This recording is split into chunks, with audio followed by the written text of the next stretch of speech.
Hi everyone. So I've been kind of pushing this video back for a long time now. I've been a little bit nervous to make this video, and there have been reasons as to why I've been hesitant about speaking about this specific topic that I will be speaking about today. And that is basically my story with relationship OCD, ROCD, what I went through, how I got through it, how long it's been, and a bunch of other questions that I get on a daily basis, to just being here where I am right now after creating this whole community of people from all over around the world who follow us at Awaken into Love and who also experience the same exact thoughts and feelings that you do. Whenever I say that I really understand what you're going through, with the thoughts, the feelings, the sensations, the discomfort, the wounds and the pain that comes up with ROCD, I really, really, really mean it. I've gone through everything that you've gone through, and I don't say that lightly. I mean it from the bottom of my heart. I understand 100% how it feels to have these specific thoughts and these specific feelings. So before I tell my story, which I know is so important to share, I really want to almost put a disclaimer at the bottom and just say that my story doesn't have to look exactly like your story, and it most likely won't. I've gone through similar things that you've gone through, but you don't have to have the same exact story, the same exact trauma, the same exact wounds that I did in order to have relationship OCD.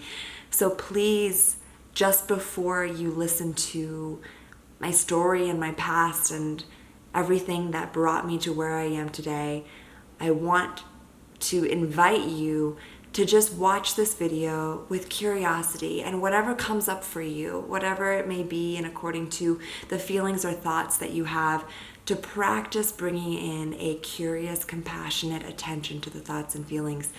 They don't have to be a certain way in terms of the thoughts and feelings that you may have, and they may be different from mine too. So I'm going to be starting off with just little snippets here and there of my childhood. And the reason as to why I'm talking about my childhood is because with the work that we do in Awaken into Love, Alexis and I have really found that our childhood and adolescent years is really the basis from where we form a lot of these coping mechanisms that we develop, whether it's attachment styles, whether it's codependency, whether it's not feeling valid or heard in our emotions, of trauma that's come up, not being seen by our parents, not being seen by our caretakers, and having various trauma throughout our childhood that has shaped our life today. I also want to say too that you could have grown up in an incredible childhood. You could have grown up not having any trauma. And I do want to add too that trauma can happen later on in life, whether you've had an ex-partner who was abusive, narcissistic, where you weren't seen in different ways, maybe bullied in adolescent years. You don't have to have significant trauma or a significantly difficult childhood in order to have the checkpoints leading up to ROCD. So I do want to say that because I know that it can definitely be a little bit of a trigger for people who come to this video or see different posts or see different stories that Alexis and I write about with trauma. Everyone is so unique, and I really, really want to add that. So going into my childhood story, I grew up as an only child, and I grew up with my parents, my mother and my father. My father was an alcoholic, so there was a lot of chaos and instability, a lot of uncertainty when I was young to about when I was about 19, 18 years old. My father was an incredible, incredible man. But on the flip side, he was also an alcoholic. And for many of you who may not know, being an adult child of an alcoholic, or having alcoholism in your family, or even having a parent who abuses drugs, or even a parent who has a severe mental disorder, that can impact your life as a child significantly. So I bring this up because I know there are many of you who have grown up with an alcoholic as a parent. And if you're interested, please look up Adult Children of Alcoholic, ACOA. There are amazing resources out there and a laundry list of things that may resonate with you, as they have significantly resonated with me. So I grew up, of course, constantly being hypervigilant, constantly being hypersensitive, numbing out, not really being aware of it until I later recognized that I really did use a lot of those coping mechanisms when I was younger. I realized that later on in therapy. I developed that hyper-awareness, hypersensitivity, and mind you, I'm already a very highly sensitive person. And so I was on constant alert within my family, how my dad was doing, how my mom was doing, being the caretaker, developing codependency, developing these disorganized, avoidant attachment styles. And that really shaped my adolescent adult years. Later down the line, I experienced a very traumatic incident when I was about 16 years old, and that spiked up and brought up obsessive, compulsive tendencies. Luckily, I had an amazing therapist who worked heavily with me on my anxiety and the obsessive compulsive tendencies that really came up. But that's really when I started to just develop this need for checking.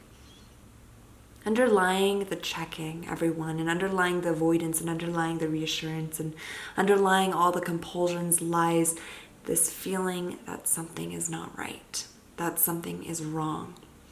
And this feeling is typically based in fear. It can be based in trauma. But that trauma of checking my environment was so ingrained within me since childhood that it basically was used again when I had that traumatic experience when I was 16. I was in high school at the time, and then I met Joel, who is my husband now. We've been together since he was 15 and I was 17 years old. Going into our relationship and our love story, there was so much infatuation, so much of that honeywood feeling of I can't get enough of you, you're the one, I know for certain, and all of these feelings that came up as an adolescent and as a teen. And I do really want to add, because I know there's so many people who experience ROCD who have not gone through the infatuation stage. I don't believe that it's a requirement for one to have that infatuation stage with their partner in order to have a deep, fulfilling, beautiful, romantic relationship. The honeywood phase, I would typically say, is actually on a biological basis, in my perspective, meant for us to reproduce as animals, which is why I believe that the honeywood phase exists, or that infatuation feeling exists.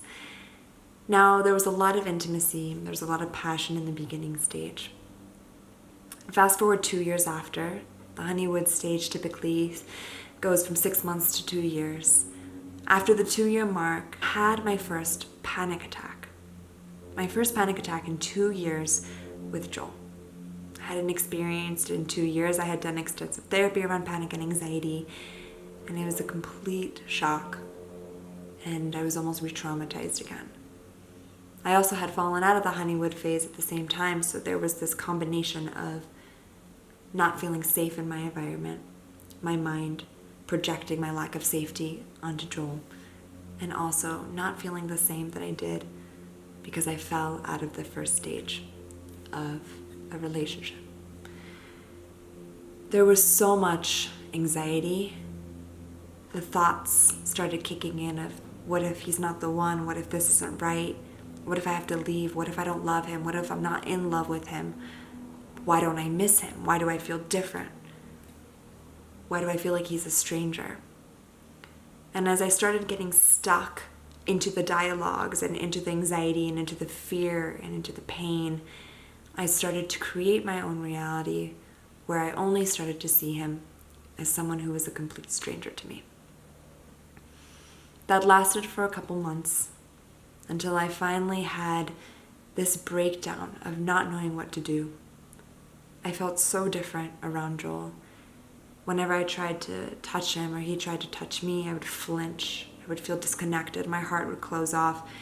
And I would feel as though I was with someone who I didn't even know. I was devastated. I was riddled with shame. I was riddled with guilt. I felt as though I was leading him on. I felt as though I was a liar. Even though there was a part of me that felt as though I loved and cared for him, there was another part of me that was completely shutting him off. And I felt as though I was behind a screen and I couldn't feel anything, and he was so distant and so far away. And he had loved me so much, and I couldn't feel that.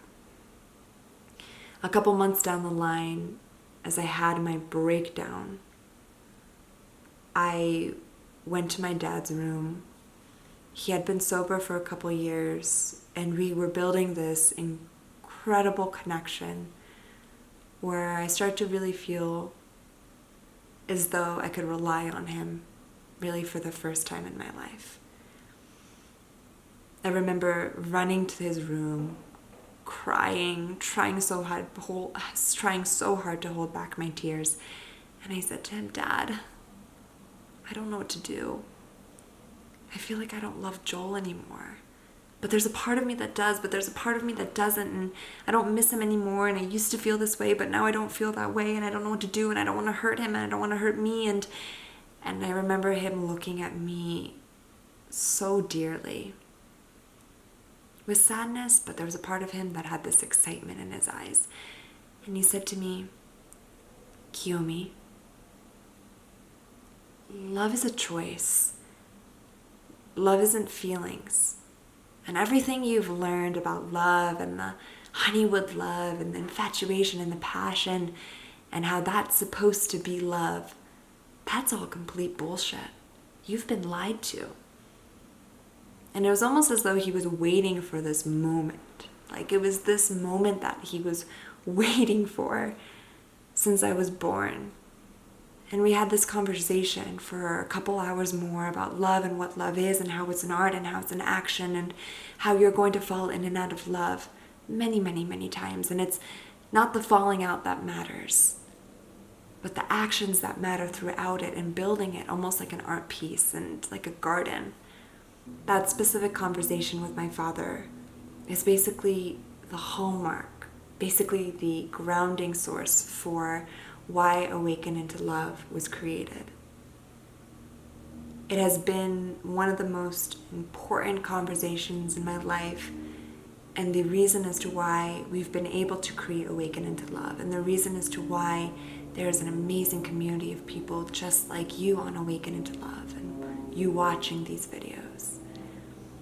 And that conversation sticks with me so much, because even though my father wasn't necessarily able to give me the love and the support and the validation that I needed when I was younger, it was almost as though he was giving me a gift in that specific moment that would help me for the rest of my life and also my marriage to this day.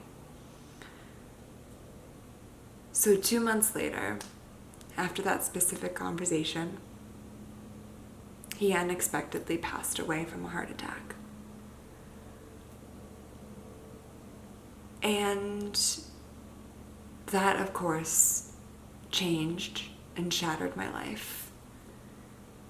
There was actually a lot of peace around it, because in turn there was a lot of suffering that occurred within my family, within my mother, because of my father being an alcoholic. But of course, as a person losing anyone, even a parent, a friend, or peer, there is a lot of pain. In those moments when I lost my father, I had Joel, a blessing, and also a way for me to want to recreate the father that I didn't have through Joel. And this is something that's extremely common with people who don't experience ROCD, but also with people who experience ROCD. We try to create the childhood that we wanted and the childhood that we didn't have. We try to create the parts of our father, the parts of our mother that we didn't get when we were children. And so after my father died, I noticed myself wanting to recreate my father, especially now that he was gone. The obsessive thoughts were in the back of my mind, almost like it was like a constant little buzzer in the back of my head. I could go about my day, but there was always this uneasiness that was behind my daily living. I would unconsciously check, but not to the point that it was debilitating. I was living my days. I was in college. I was having fun with my friends. My relationship was really great with Joel. I was living my life, and I was diving into mental health and social work. I was specifically going to school because I wanted to be a social worker to help people with mental health and to help people in the social justice system. Fast forward to a couple years down the line, I graduated college. That was the first time I moved out of my dorm with my best friends to live with Joel. And that's when the ROCD hit intensely. It was 100 times worse than the time when I experienced ROCD when I was 18. It was almost like it was wanting to come out all those years, and it finally had this chance. I had graduated college, didn't know what I was doing with my life, and I was transitioning in to move with Joel. I couldn't eat, I couldn't sleep, I couldn't function, I couldn't see my friends. I didn't want to see my friends. I didn't want to be triggered. I couldn't watch movies.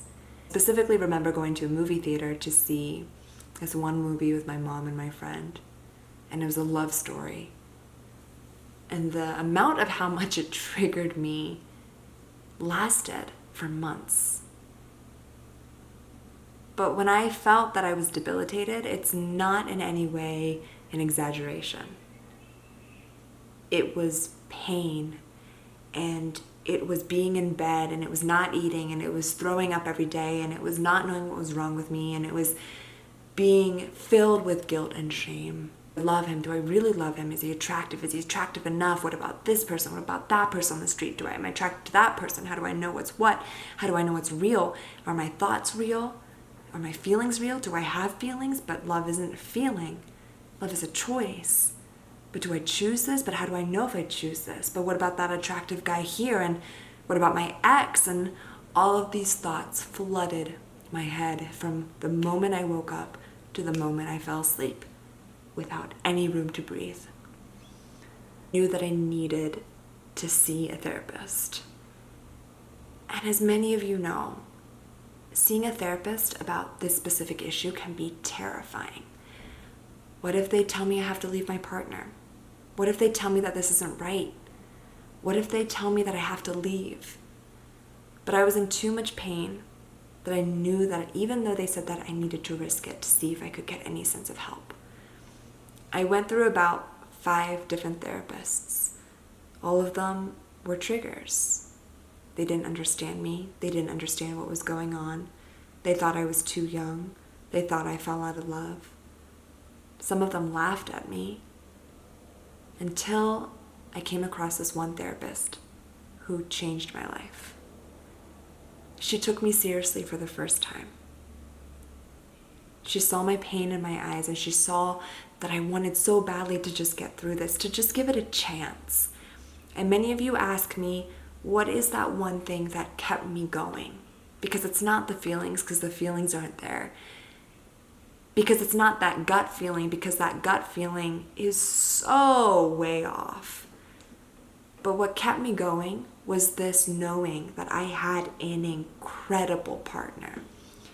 That I had an incredible partner who supported me, who respected me, who was my best friend,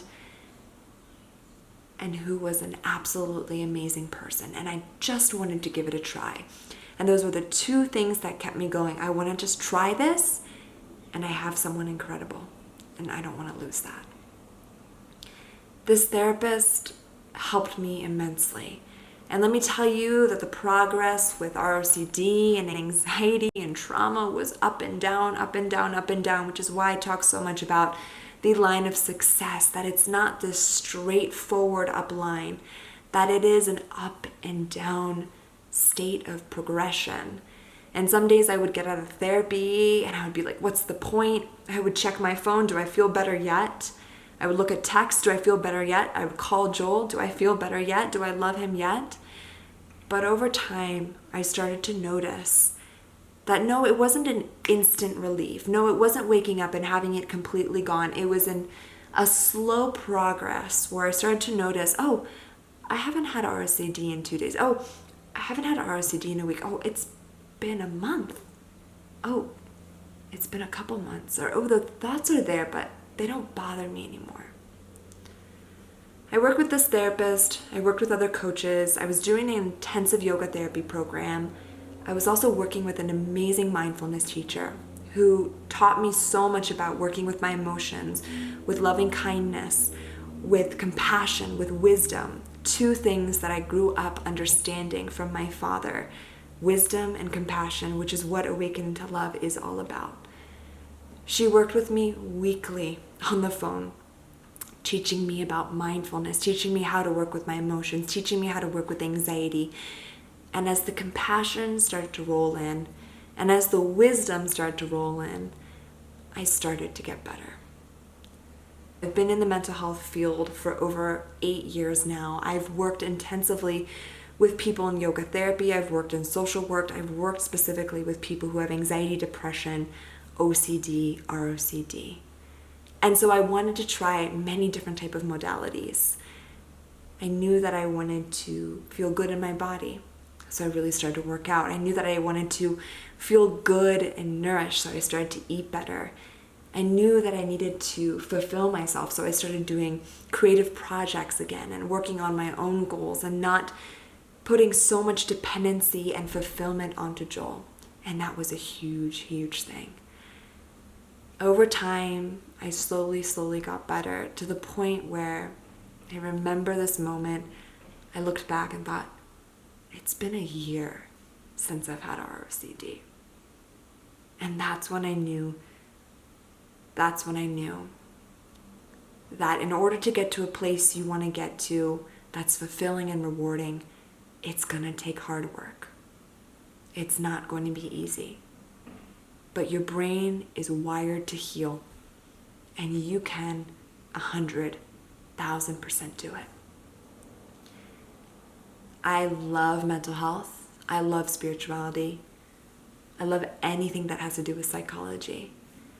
And that seed that was planted in me when I had ROCD that said I needed to bring this awareness out to people was planted in me again when I started Awaken into Love. When I brought Alexis on board and when we started creating these amazing programs together and working with thousands and thousands of people from all over around the world, from so many different countries, to start spreading more awareness on relationship OCD, on intimacy anxiety, on mental health in general, on how to live a more awakened life, not only in your relationship, but as a human being, and how to use your relationship as a way to love and fulfill yourself. And that's what we've been so passionate about, and that's what we continue to spread. And that's why we've created all these programs and these courses and this amazing community where we interact with people from everywhere who have created amazing friendships, best friends, who have spoken to people in different languages in different countries, and we will continue to do that until ROCD becomes very, very well known. So this is my story. This is my story with ROCD, and it doesn't say every single thing about all of those nights and those moments of journaling and those moments of panic and sitting in my bathtub and crying in the bathroom and my husband coming to me to comfort me, to tell me that everything was going to be okay.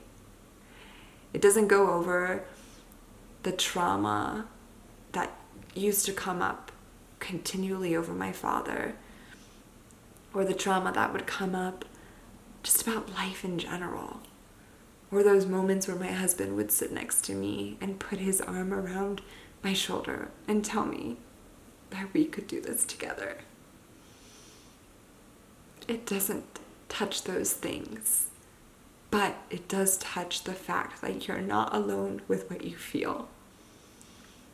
Your story, as unique and incredible as you are, is not as unique as you think.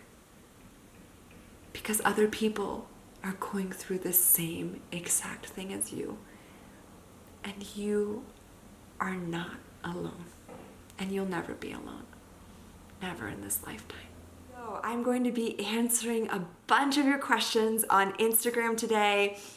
All of you knew that I was going to be posting my personal story on YouTube, and I asked all of you what type of questions you have for me in regards to my own personal ROCD story. So I'm just going to be answering a couple today.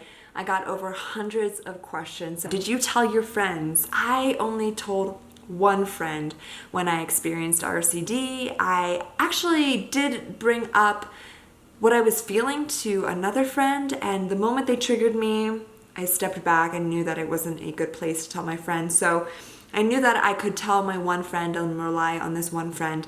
And luckily, she was actually the first person to accept me and to bring a lot of compassion to what I was going through. And there was a lot of relief in that. And we actually talk about in the ROCD Partners course, which is coming, how to work with you who is experiencing ROCD and how to give compassion and this amazing exercise that we teach, and how to validate the experience and not give the person reassurance. So let's see what other questions we had. Did you ever fancy anyone else? I had this, and this is what I'm trying to overcome, guilty feeling.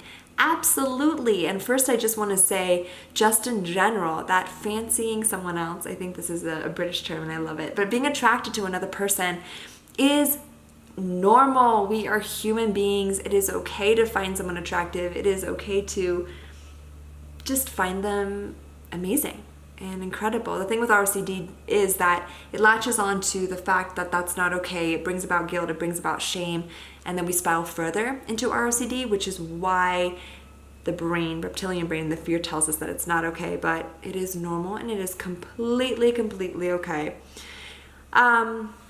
How did you decide that your relationship was enough? I decided that my relationship was enough by understanding, first and foremost, that my husband and I had very similar values, that my husband was an incredible person, that he was a wonderful person in general, so respectful, an incredible best friend, and I knew that that was enough. And whatever else I needed to get that in different ways, through my friendship, through my life. And if I was constantly expecting him to give that to me, then that wasn't fair. And I love Esther Perel's quote on the fact that back in the day we had a tribe to give us what we needed, but now we expect one person to give us everything, and how that's actually not good for us, and it causes us a lot of suffering.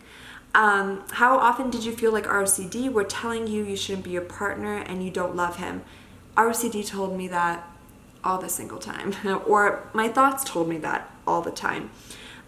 Did you have trouble with intimacy? Absolutely. So there's a lot of different questions that are coming from what I felt, and I am not going to necessarily go through that. I will just tell you that everything that's been asked, because I've gone through these questions, I've gone through it too. So let me just say that. So if you asked a question, if I've gone through something, let me tell you that yes, I have.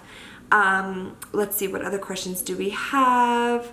How did you make the decision to get married? So this is really similar to the question that was asked about how I knew that he was a good partner. How did I know that he was enough? I knew, again, that our values were very similar, that he was an incredible partner, that I wanted to just grow with him, and he was interested in growth, and he was an incredible partner and a beautiful partner, and that's what really meant a lot to me. I love this question, and I'm really excited to go over it because I feel like this is actually really important to address. And this person said, toward what you address with your anxiety nowadays, if not you're toward your relationship anymore. So I'm believing that this specific question is asking if I have any anxiety aside from ROCD now that ROCD is gone.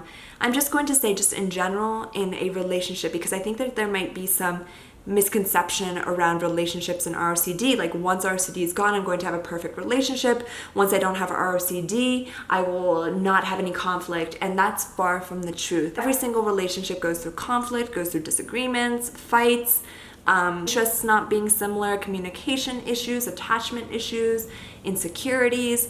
So that is expected in a relationship, and I just really want to add that because I feel as though it is so important to understand that a relationship takes work. It's just like a business, it's just like having kids, and if we believe that all of a sudden after relationship OCD that everything is perfect and beautiful and incredible and wonderful all the time, even though there are incredible moments of that, it doesn't mean that there is no conflict. It doesn't mean that you don't have insecurities. So I really want to bring that up, which is why couples therapy and couples coaching is amazing, even if you don't even necessarily have ROCD, because relationships take work, and that's the truth. What is your life now like in terms of ROCD? I will just say that I don't experience ROCD anymore. And going back to the question before, I would say that if there's conflict within the relationship, it has to do more with the relationship itself. Even though we do notice that, of course, it all really comes back from our own woundings and our own trauma, but it's not obsessive compulsive based. Did you come close to leaving your partner to attempt to escape these feelings? So this is the same thing as the breakup urges. I would say once a week. I would say it happened all the time. And the not great thing about what I used to do, which I don't necessarily recommend because it can be painful for your partner, but if you've done it, it's okay. It's a hard thing to not do. But I told my partner all the time that I would have these breakup urges. I had to go, I had to leave, and that definitely created some sort of attachment, anxious attachment, and definitely a lot of insecurity too. So let me just say that absolute 100%. Did you ever experience deep pain in your heart that never seemed to go away? Yes, I did. And I would say too that just being human and just being open and explaining my story, that there are definitely periods in my life where there is deep pain or there is a sense of sadness or a sense of grief. And in life, we bring up a lot of these patterns and these wounds and these pains into our life, and we've gone through a lot. And also ROCD can just be so difficult that we do develop these feelings of sadness over the fact that we have ROCD, and also the sadness creating the ROCD as well. Favorite quote and affirmation that you turn to? So 2 things that really helped me, which I talked about in one of the Instagram stories, was "This too shall pass," and using the challenges and difficulties that I was experiencing with ROCD as opportunities of growth. Now, this can definitely be a whole nother level of a growth mindset, shifting your perception, but I believe that it helped me so much. And I believe that loving mental health and loving spirituality and psychology definitely played a bit into this, but deep down, this deep love and curiosity for healing. So whenever there was a difficult situation, I would use it as an opportunity for growth. So if I relapsed again, or if something was really painful, I would in those moments tell myself, okay, relapse is good. This is part of the process. So I'm going to be excited about it. And if I'm down on myself, amazing. That's such a good opportunity to give myself self-compassion, because if I give myself self-compassion, then that means I'm giving the planet self-compassion, and that can help the world. So almost like tricking myself into a different mindset and a growth mindset helped me beyond everything. And I continue to do that in my daily life, which is why I feel as though there's always a state of gratitude within my life, because I try to really see things and how it's helping me instead of how it's hurting me. And I don't believe in any way that life is punishing me or life is punishing you, but it is a way to help us grow into who we're meant to become healed from these triggers, which is why it's so painful. We can't heal from trauma if we're feeling good all the time. So I really tried to see difficulties at that different light and different perspective. That doesn't mean it's hard, and that doesn't mean that I'm emotionless and I'm not human and I don't experience grief and sadness and pain. It just means that I choose to switch the perception and try to see it in a different light. So it's a little more gray than the black or white. Where are you now? And I'm going to end with that specific question for this video. And this video is probably so long, and it's amazing if you've still been watching it, but I'm really excited to have shared my story today, and I'll just end with where I am now. I would say that I'm in a continual state of growth. I'm in a continual state of healing. And that is aside from my relationship. That's about life, that's about my friendships, that's about my career, and that is also about my relationships, of how I can use difficulties and suffering as means of growth and means of how to be better for myself and also for the planet. And that's where I am now. And I'm in this huge creation process of wanting to create what I feel is important and necessary for you to know about suffering, about how to not be so taken over by it, and how to create it in a way that is empowering for you, and how to have such a fulfilling, beautiful, deep relationship with your partner, and most importantly, with yourself. That's it for today's video. So glad that you're here at the end with me watching this specific video. Just as an update, the ROCD 2.0 course will be up soon. If you're in the course right now and you continue to stay until the course is updated, then you actually don't have to pay for the extra fee that's going to come about. There's going to be a lot more material in the course.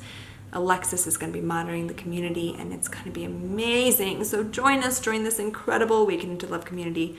There's going to be a lot of stuff coming your way. And if you're new and you watch this to the end, feel free to download the free ROCD checklist. And if you want to join the amazing community, you can go to awakenintolove.com. ROCD course and community, and the Awaken into Love checklist is also at awakenintolove.com. I hope you're having a beautiful day, and I hope that my personal story was helpful for you.